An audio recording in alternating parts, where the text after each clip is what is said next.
안녕하세요. 저는 결혼 4년 차 여성이고, 나이는 27살이며 남편은 31살입니다. 우리는 4살 차이로 결혼했지만, 궁합을 따져보지 않았어요.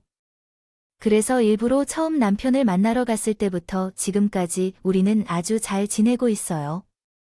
그런데 이렇게 좋은 사회 속에서도 제게는 걱정거리가 하나 있었어요.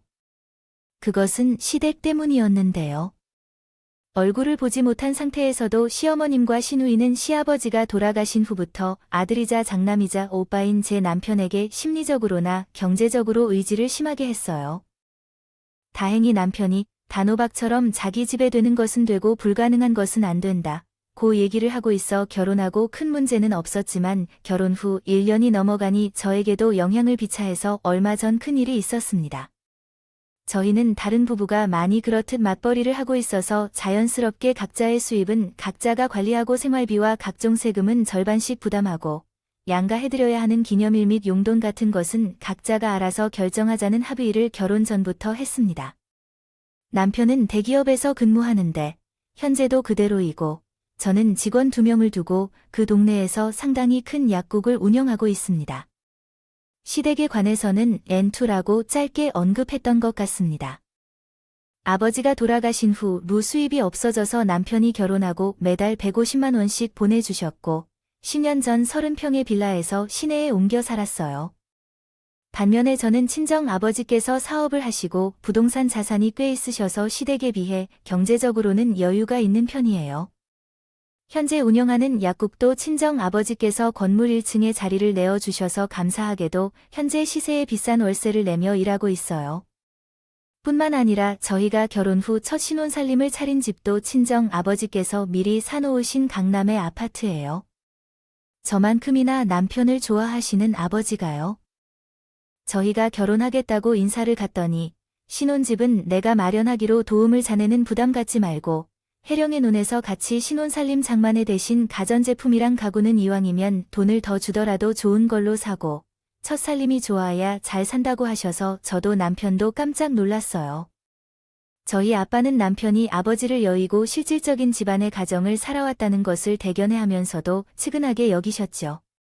아마 당신도 그런 과거가 있었기에 남편에게 장인어른이 전에 아버지의 자리를 채워주고 싶으셨던 것 같아요.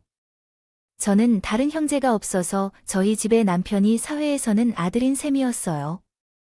하지만 시어머니는 유일한 수입원인 아들을 저와 우리 집에서 빼앗는다고 생각하시는지, 대체로 그렇지 않다는 자기 아들이 저에게 아깝다고 생각하시는지, 둘 중 어떤 것일지 알 수 없었습니다.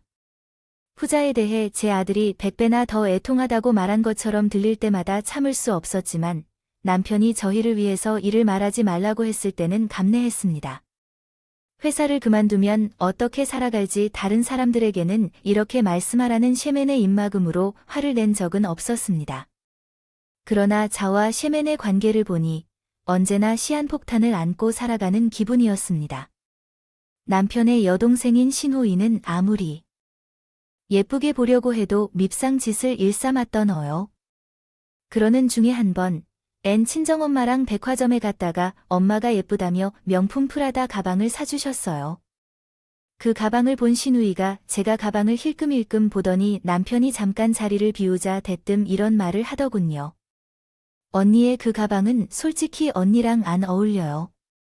왜요? 그 가방은 나처럼 20대 초반이 들어야만 하는데 언니는 곧 있으면 30대이잖아요. 괜히 그 가방에 돈을 들였다가 어리게 보이려고 안 달랐다는 말 들려요. 그래서 말이야, 언니는 돈도 많으니까 다른 거 살 수 있고 그 가방 나한테 주면 안 돼요. 이 가방을 내게 주라고요. 솔직히 신혼여행에서 돌아오고 나에게 사다 주신 것도 없었잖아요. 내 친구는 면세점에서 명품 가방도 사주었다고 하더라고요. 새로 사다 달라고 하지 않으면 그것이나 저것이나 시누이의 논리가 정말 이해가 안 가서 말이 막혔어요. 그러나 시어머니는 잠깐도 대답하지 않고 눈치도 섭섭해하면서 자신의 가방이 아닌데도 무조건 살라고 하더라고요. 그때 순간 정색하고 미안한데 이 가방은 친정엄마가 선물해 주신 거라 돌려드릴 수는 없어요.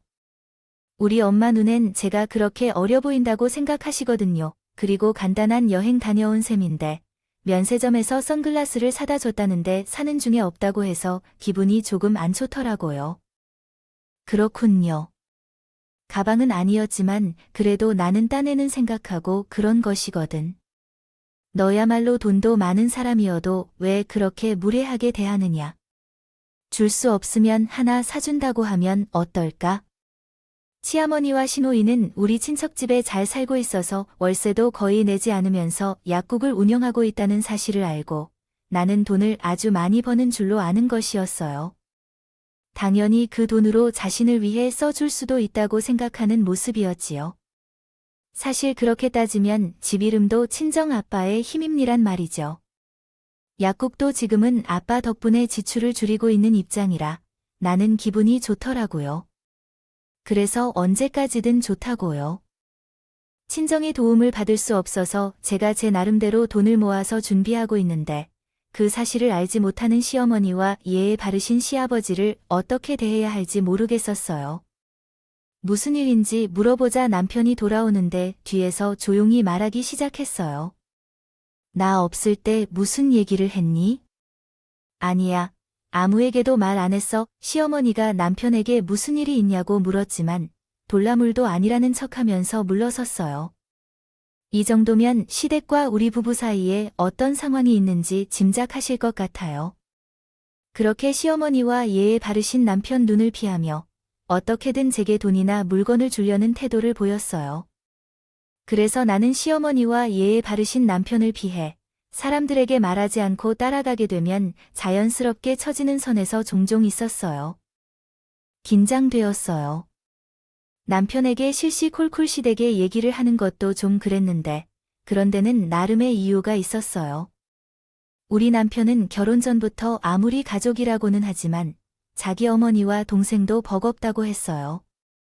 자립할 생각도 없고 어떻게든 자기한테 의지해서 원하는 것을 손에 넣으려는 어머니와 동생이 싫었다고 하죠. 그렇다고 자기한테 뭘 해주거나 고맙다, 수고했다, 란 소리도 하지 않으면서 그렇게 싫다는데 이대리고 다니면서 동계에 서늘하게 한다고 해요.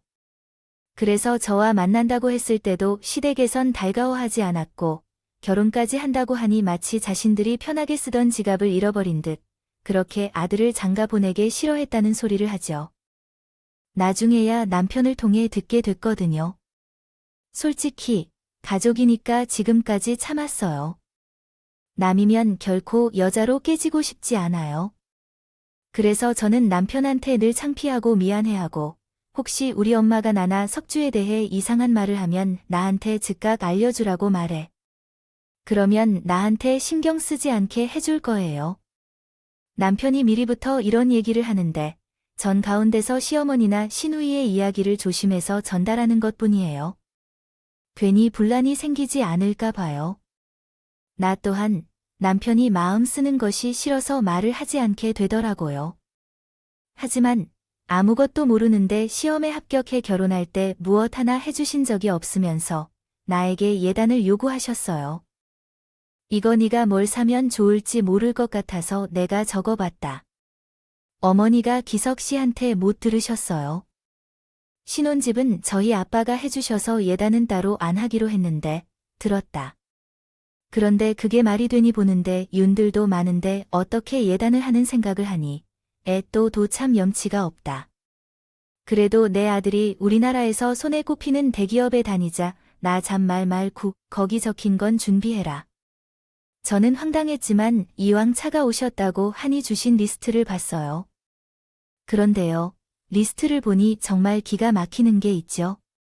당신 세실 살림살이와 신호위 명품과 박명품 옷까지 적혀 있는데 이게 왜 예단 리스트인지 모르겠더라고요.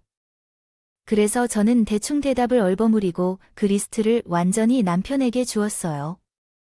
아무래도 그것은 남편이 처리해야 할 부분인 것 같았거든요.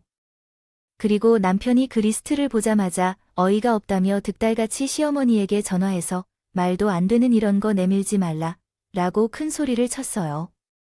그 사건을 시작으로 시어머니는 저를 남편 뒤에 숨어 자기를 골탕 먹이는 괴로운 며느리로 생각하셨어요. 그래서 웬만해서는 남편에게 시어머니에 대한 이야기는 전달하지 않으려고 하는데 얼마 전에도 자신의 말을 하지 않고는 감당할 수 없는 일이 생겨버렸어요. 그날은 연락도 없이 무작정 시어머니와 시노이가 제가 있는 약국으로 와버린 날이었어요. 빗장이 들처럼 들이닥친 날이었고 여기에 남편 앞에서는 말하지 말고 따로 이야기를 하자고 하셨는데 다른 날들과는 다르게 쌓아달라고 했어요. 석주가 요즘 연애를 하는데 어쩌면 결혼 얘기도 나올지 모른다고 했어요. 내가 석주의 혼수나 예단을 해줄 건지 이번에 합계를 해보면 어떨까 생각이 드는데 제 생각에는 전혀 예상치 못한 말씀이라 남편의 형은 장남이라서 생각을 못했었어요. 지금은 모르겠지만 내가 시집가면 엄마는 혼자 계시겠지만 그럼 장남인 형이 어머니 모셔야 하는 것이 당연한 것이지 않을까요? 진짜 어이가 없네요. 아마도 이것은 나 혼자서 결정할 문제가 아닌 것 같아요. 게다가 그게 저희 아빠가 해주신 건데 친정하려면 얘기해야 할 것 같고요. 얘들어, 듣자니까 너희 아빠가 해줬다고 매우 욕을 퍼붓는 게 아닌가. 끊고 내 아들을 데려가면서 그 정도는 해야지. 뭐, 친정에 얘기해야 할 것 같아요. 그래서 저희 잘난 니희 아빠가 안 된다면 내게 결례하라는 거야 뭐야.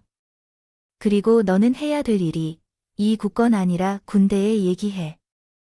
그네들이 내 아들이 지 투년 사집 아들이라는 걸 마음속에서 더 잘 아는 기적이잖아. 이런 건 현재 우린 정말 미안해. 내가 아까 말한 대로 하면 오히려 좋을 거라 생각해. 저는 시어머니의 궤변에 황당할 정도로 말이 안 나와요. 이런 이유로요. 웬만해서는 남편에게는 주택에 대해 나쁜 소리를 하지 않으려고 했지만 이번 일은 그럴 수 없어서 남편에게 낮에 있었던 이야기를 모두 했고 혹시라도 남편도 학과를 원한다면 고려해 볼 것이라고 했어요. 그러나 남편은 보다 펄쩍대며 단단히 화가 나서 저에게 시댁으로 가서 단판을 짓자고 했어요. 그렇게 시댁에 간 저희 부부는 마치 미리 예상한 듯 놀라지도 않는 시어머니와 만나서 이야기를 시작했어요.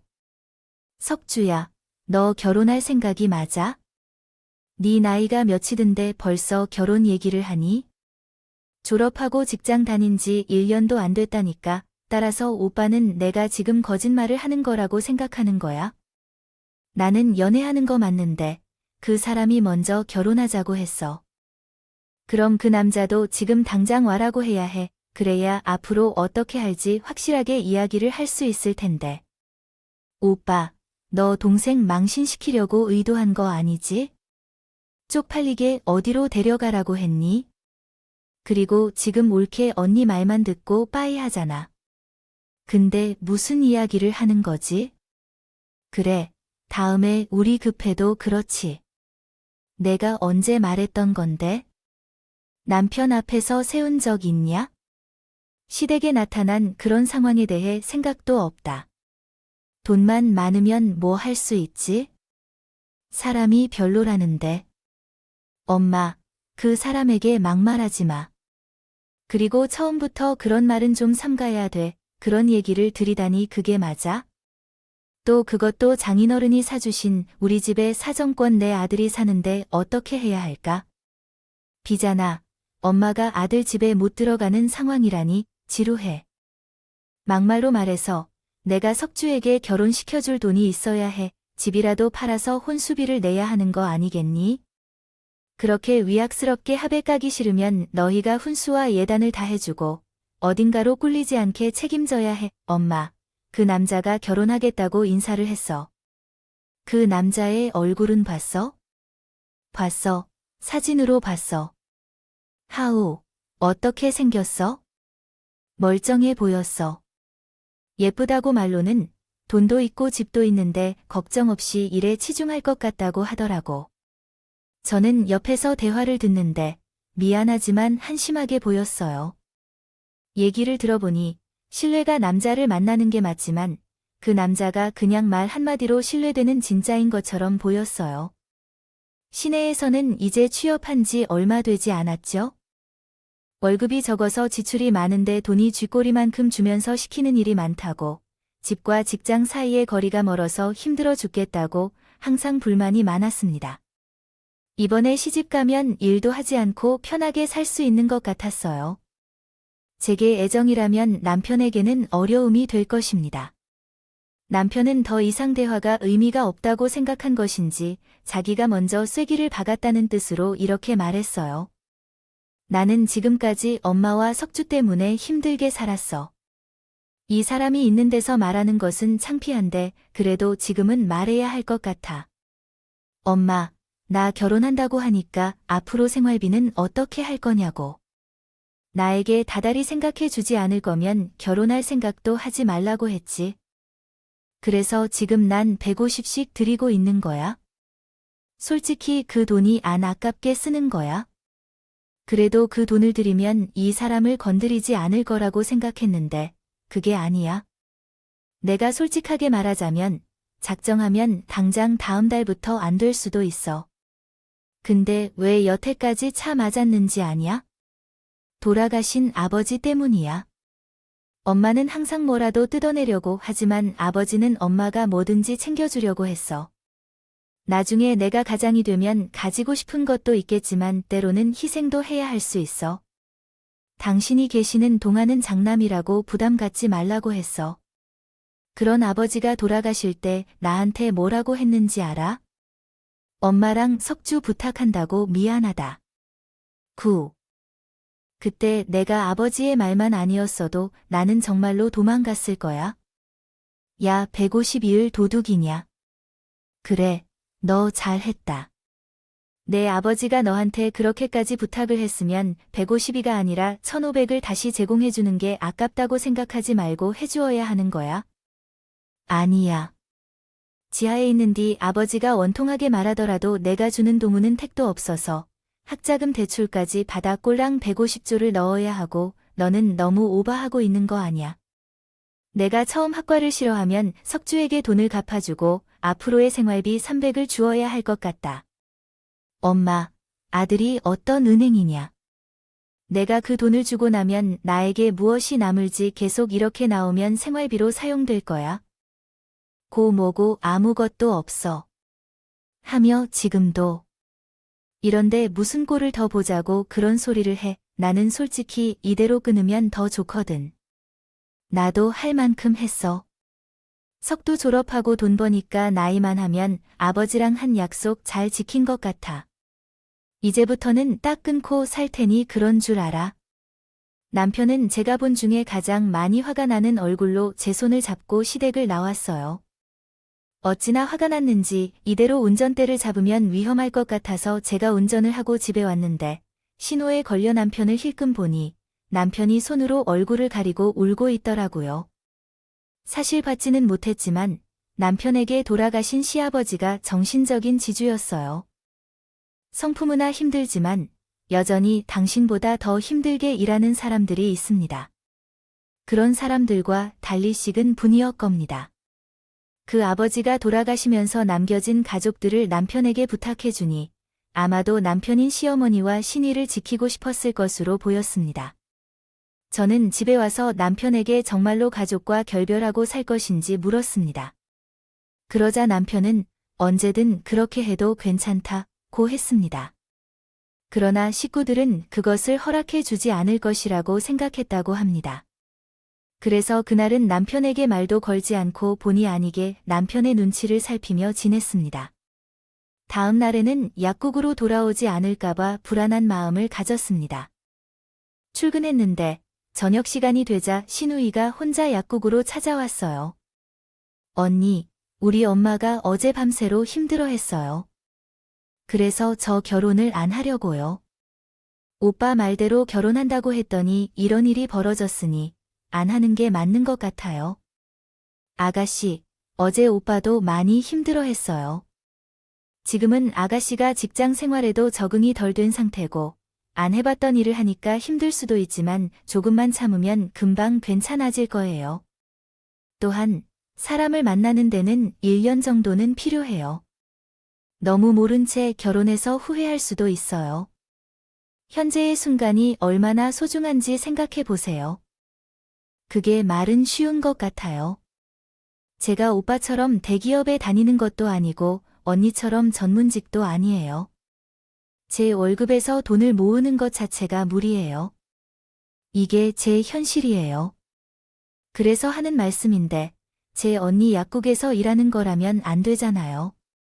우리는 가족이니까 언니가 월급 좀 신경 써주면 저도 엄마에게 생활비도 좀 드리고 그럼 좋을 것 같아요. 전에는 친한 후에 말을 듣고 속으로 참고 가지가지 생각했어요. 무슨 일이든 진심으로 하는 법이 없는 것처럼 일을 아무리 가족이라도 취업할 마음이 없었거든요. 게다가 시누이는 말하는 태도도 생각도 저랑 맞지 않아요. 이걸 매일 보면서 생각하면 벌써부터 머리가 지끈거려요. 그래서 저는 친후의 제안을 거절했어요. 남편에게는 모르게 학자금 대출을 받은 것을 제가 상환해 줄 테니 그 돈을 시어머니에게 생활비로 좀 드리면 어떨까요고 말했는데 시누이는 제 말을 듣고 길길이 뛰며 불같이 화를 내는군요. 결혼도 포기하고 언니에게 부탁했는데 언니 정말 실망스러워요. 그런데 결혼을 하든 말든 엄마는 이미 부동산 의심을 품었어요. 그래서 언니는 이사 준비를 해야 한다는 얘기로 했어요. 오늘 얘기 잘 되면 집에 가서도 엄마를 설득하려고 했지만 안 될 것 같아요. 아, 빨리 오빠에게 전화해요. 그래, 오빠가 또 울며 겨자 먹기 못하게 300만 준다고 하더라고요. 그게 통장 인증 신청인지 지원 신청인지 알면서도 그런다는 게 오빠가 힘들 거란 것을 잘 알면서 그런다는 거요. 저는 정말 이해도 안 가고 화가 났어요. 그래서 고민을 하다가 친정에 가겠다고 결심했습니다. 친정어머니는 제 얼굴을 보자마자 무슨 일이냐 며 물었고 저는 하도 답답해서 친정어머니에게 시달린 얘기부터 조금 전에 신유의 이야기까지 모두 말했어요. 그러자 팀장 어머니는 말없이 한숨을 쉬고 이렇게 말씀하셨어요. 내가 이런 말 하는 게 안서방 안 되는 건 알아? 미안하긴 한데 내가 언제 그 여자를 크게 줄 줄 알았다. 니네 아빠도 그러더라. 안심 두고 이 사람을 자식으로 보는 게 아니라 돈주머니로 보는 것 같다. 솔직히 엄마는 그래서 더 이상 결혼까지는 하지 않았으면 했는데 안서방이 너무 사람이 좋아서 막연하게 결혼을 시켰다. 너무 공감스럽게 찜하기에 착한 안서방한테는 별로 얘기할 것이 없어. 말하지 마. 엄마랑 아빠가 상의해서 무슨 일을 해야 하는지 레딩 가야지. 너희는 자식이 사 함부로 해도 우린 사돈님이 함부로 하지 못할 테니까 엄마 미안해. 잘 살아 보여줘야 하는데 너희가 잘못한 것도 아닌데 뭘 미안해. 힘든 일이 있으면 엄마 아빠한테 의지해. 괜히 말도 안 하고 너희끼리 속으로 더 많이 담아두는 게 나아 보는 것 같은데 한서 박노려한테는 자식이니까 당연히 엄마 아빠가 나서야 해. 전에는 엄마 말을 듣고 힘을 내어 집으로 돌아왔어요. 그리고 모처럼 우리 서방이 맛있는 음식이라도 해주려 했는데 그날은 남편이 더는 나에게 도움을 주지 않았어요. 쉽지 않다며 이혼 서류를 가지고 왔었더라고요. 이런 선택을 하고 싶지 않았는데 석주한테 엄마가 치낸 말을 들었어요. 아마 그 성미에 그냥 밀고 들어온 작정인 것 같은데 나 더 이상 자기랑 자기 부모님한테 패키지하고 싶지 않아요. 우리 이혼하자. 아무래도 이게 최선인 것 같아요. 나 같은 사람은 처음부터 결혼 같은 건 하면 안 되는 거였어. 자기야, 이게 말이 된다고 생각해? 우리 둘이 좋아서 결혼했는데 왜 이혼을 우리 문제가 아닌 다른 이유로 하재하고 싶어 해? 이건 아니야. 우리 가족이 자나 패키지 하는 게. 어딨어? 오늘 우리 엄마가 말하더라. 자기도 자식이라고 오히려 이렇게 하는 게 나는 더 좋다고. 그날 남편도 저도 얼마나 울었는지 몰라요. 그리고 남편한테 오늘 아저씨, 저희 아빠가 갑자기 점심 같이 먹자고 하더니 괜찮다고 사양을 해도 신용카드 한 장 주시더라 하며 헤어났어. 남자가 주머니에 돈이 없으면 화천을 지키고 그랬대. 듣다 보니 집에 생활비도 보낸다며 이거 들고 필요할 때 쓰라고 사용 내역 나한테 안 오게 했으니까 괜히 눈치 볼 것도 없어.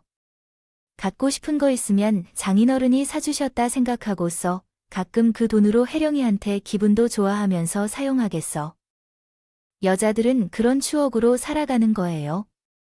저는 상관없어요. 마음만 받아줄게요. 지금도 이미 많이 받고 있어서 죄송해요. 내가 주고 싶어 해서 주는 건데 뭘 죄송해해요. 난 아들이 없어서 자네가 있어서 너무 좋아요. 이제 목욕탕 가도 되겠죠? 같이 남탕 해가면 돼요. 여자들은 옷을 입는데도 오래 걸리고 그분은 혼자 기다리면서 심심해 죽을 것 같다고 생각했는데 이젠 자네가 있어서 얼마나 좋은지. 그렇게 우리 아빠를 만나고 그 카드를 도저히 쓸 수 없어서 코이치가 만쪽에 넣어 썼다고 해. 그와 만나고 헤어진 신우이는 지금 남편에게 시어머니가 집을 내놨고 내게는 학교 준비를 하라고 했다고 전해왔다는 것이에요. 석주한테 그 말을 듣고 얼마나 기가 차자 하는지 알겠어요. 피아노 섞이지 않은 아버님은 날 아들처럼 생긴 것 같다고 뭐든 해주려는데 정작 내 진짜 가족은 내 등에 빨대를 꽂아 먹은 듯한데 급하게 안 된 것 같은데 전생에 어떤 덕을 쌓아서 났는지 모르겠으나 나랑 우리 엄마 아빠를 만나게 되었어. 기다려봐. 자기한테는 미안한데 아까 나도 하도 답답해서 엄마한테 얘기했는데 엄마가 아빠한테 상의 답을 해주게 될 때 자존심 상할 것 같아서 말 안 하려고 했는데 이번 한 번은 염치가 없어도 우리 집 도움 받자. 그리고 다시는 이런 것을 가져오지 마세요. 이혼을 하려면 사료는 저가 들고 올 테니까 그냥 농담처럼 해주세요. 그리고 전 솔직히 남편을 위로했어요. 그리고 며칠 후 시어머니께서 당신 집이 팔렸다. 며 이사 날짜를 저에게 통보하셨고 저는 친정 엄마가 시킨 대로 알겠다고 했어요. 늦게 알아버렸네요. 어쩌다 발생한 상황에 대해 이해하고 일단 나랑 석주랑 같이 살 방을 찾을 거예요. 설마 한 방 쓰라는 생각은 하지 마세요. 그리고 내가 쓰던 물건들은 다 낡았으니 버리고 새로 살 거예요. 당신이 각오를 단단히 하고 방을 꾸며라. 너가 시집 올 때 집회와 따를 것도 아무것도 안 했잖아. 그거 생각하면 이번 기회에 한번 하는 게 어때요? 가만히 듣고 있으니 시어머니는 혼자 신이 난다고 해요. 선을 없이 드셨던데 사실 저희는 이미 그 집을 9년 전에 친정집으로 이사했어요. 혜령아, 너랑 안서방이 괜찮으면 당분간은 우리 집 2층에서 지낼 생각이야. 1년 정도 지내면서 다른 것들을 어떻게 할지 고민 중이라고. 아빠랑 그 얘기도 했다. 같이 지내면 너의 시어머니가 내가 하는 말을 받아들일 것 같지 않고 안서방과 많이 싸우면 이참에 그 여자의 버릇을 고치는 걸 도와주자고. 엄마도 사람이 못 되어 있는 걸 보면 내 자식들이 힘들게 하는 사람을 괴롭히고 싶다. 물론 안서방이 내게로 오는 것을 막을 수 없지만 엄마와 아빠는 마음은 급해. 우리 남편은 당연히 친정 부모님이 하려는 대로 할 것이라고 했어요. 오히려 친정 부모님과 함께 사는 게 가족의 일이라고 생각해. 울타리 안으로 들어가는 기분이라 좋다고 했어요. 그 길을 따라 이사를 진행했고 우리가 살던 아파트는 내놓자마자 바로 계약이 되었어요. 드디어 시댁이 이사 내지는 날이 밝았어요.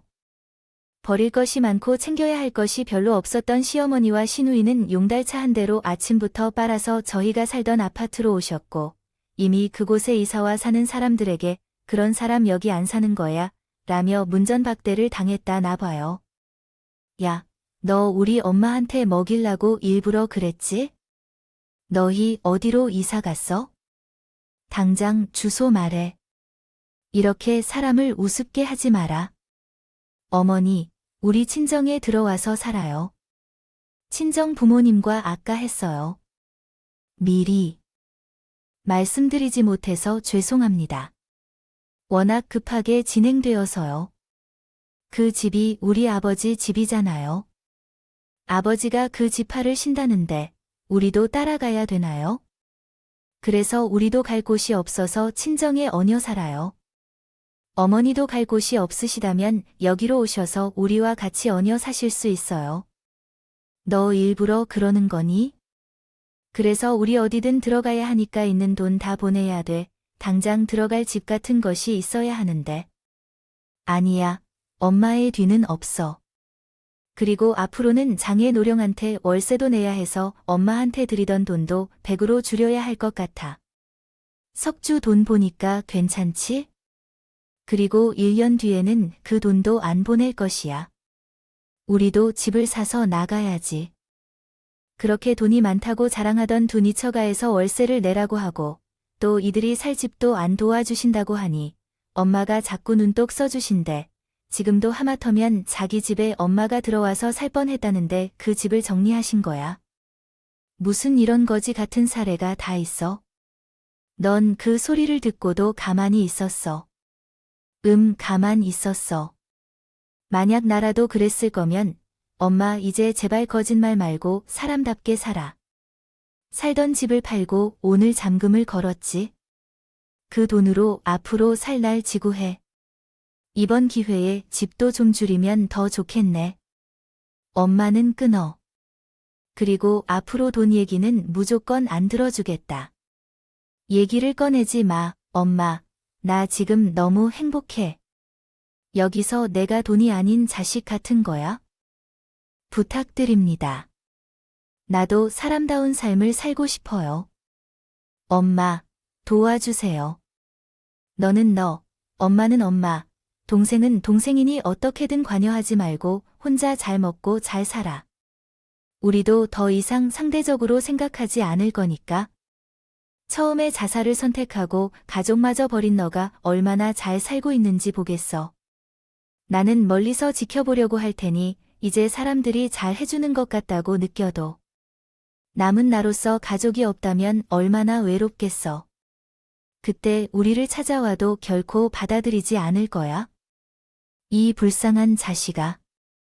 네 아버지는 지금 여기서 피눈물을 흘리고 있을 거야. 어머니는 더 이상 말하고 전화를 끊겠어요. 그리고 지금까지도 아무런 연락이 없으셔서 이 글을 쓰고 있는 지금도 우리 부인은 샤먼이 어디에서 어떻게 살고 있는지 모르고 있어요. 어떤 쪽에서나 내가 먼저 연락을 드려야 하는데 하다가도 그날 남편이 했던 자기도 사람답게 살자는 말이 가슴에 콕 박혀서 내 남편이 행복하게 살 수 있으면 뭐든 상관없다는 생각에 그러지 않고 있어요.